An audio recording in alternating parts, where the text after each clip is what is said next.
નમસ્કાર ખેડૂત મિત્રો, હું વિશાલ ગણજરિયા નેક્સસ ન્યુટ્રીસાયન્સ લિમિટેડમાંથી આપનું સ્વાગત કરું છું। આજે આપણે કડિયાણા ગામની અંદર એક પ્રગતિશીલ ખેડૂત પાસે આવીએ છીએ કે જેમને નેક્સસ કંપનીની પીવી પ્રોડક્ટનો ઉપયોગ કરેલો, એનું એમને કેવું રિઝલ્ટ લાગ્યું, શું શું એમની મગફળીમાં ફેરફાર થયો, એમની પાસેથી એમનો અભિપ્રાય લેશું। સૌપ્રથમ એમનો પરિચય લેશું। તમારો પરિચય? મારું નામ પટેલ રાજેશ સવજીભાઈ પટેલ, ગામ કડિયાણા, તાલુકો હળવદ, જિલ્લો મોરબી, મોબાઈલ નંબર 63 551 94 022। પીવી કંપનીની આ દવા છાંટેલ છે તેમાં સૂયાની સંખ્યા અને આ નથી છાંટેલ તેમાં સૂયાની સંખ્યા ઘણો ડિફરન્સ છે। આમાં સૂયાની સંખ્યા વધારે છે, આમાં ઓછી છે।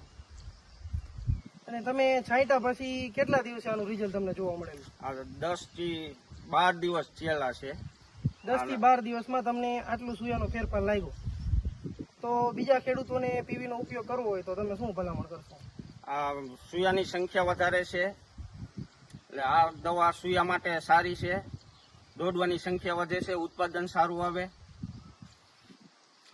જેવી રીતે આમ આ ખેડૂતોને એમનો પીવીનો ઉપયોગ કરવાથી જેટલો ફાયદો થયો અને એમને સૂયાની સંખ્યા વધી, એમનું ઉત્પાદન વધારો થાય, એવી રીતે તમે પણ એકવાર પીવીનો ઉપયોગ કરો જેથી કરીને તમારી મગફળીમાં પણ ઉત્પાદન વધે।